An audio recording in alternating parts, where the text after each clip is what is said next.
It started as a stupid high school dare. My friends, Ryan, Jess, and Marcus, wanted to make a Halloween video. We thought it would be funny to explore the old Blackwood High at night. The locals warned us not to. They said strange things happened after midnight. Bells ringing, footsteps echoing through empty halls, and a voice calling names that no one remembered anymore. We didn't believe any of that. At 11:45 p.m., we jumped the rusted fence. The building looked like it was staring at us.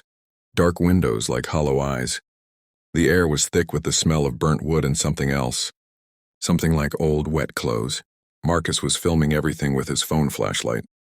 "Welcome to Blackwood High," he said, trying to sound confident. But his voice shook. The door creaked open with a sound that could wake the dead. Dust floated in the beam of our flashlights. The hallway was lined with broken lockers and the floor was covered in ashes. The deeper we went, the colder it got. We passed a classroom where the chalkboard still had writing on it. "Fire drill, October 12th, 1978. That was the night it burned. Jess whispered, "Guys, do you hear that?" From somewhere down the hall came a faint sound, a bell ringing once, just once. The sound echoed for what felt like forever. Marcus laughed nervously. Probably a metal pipe or something. But then we heard it again, ding, ding, ding, slow, like someone was pulling the rope by hand. We followed the sound into an old classroom. The desks were melted and blackened from fire. In the corner stood an old school bell, rusted, cracked but still hanging by a chain. Jess touched it. "It's ice cold," she said. That's when Ryan pointed to the chalkboard. There were names written in white chalk. 13 of them. And below the list, our names started appearing. One letter at a time. Ryan screamed, "What the hell?"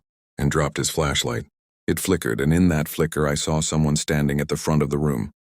A woman in a burnt teacher's uniform, half her face melted, eyes dark as coal. She whispered, "You're late. Class started long ago." The bell rang again, loud, deafening, and the door slammed shut. The air grew thick with smoke. The temperature rose fast. We coughed, choking, trying to open the door, but it wouldn't budge. Jess was screaming.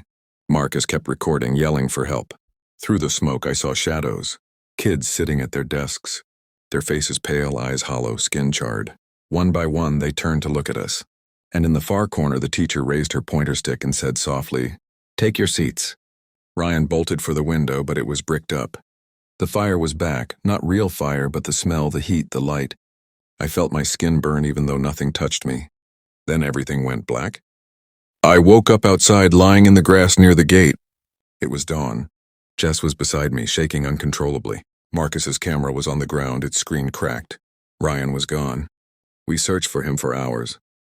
But we never found a single trace. No footprints, no phone, nothing.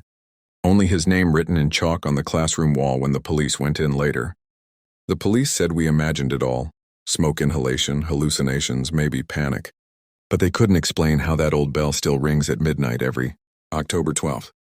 And sometimes when you stand near the gates of Blackwood High, you can hear a teacher's voice echo through the halls.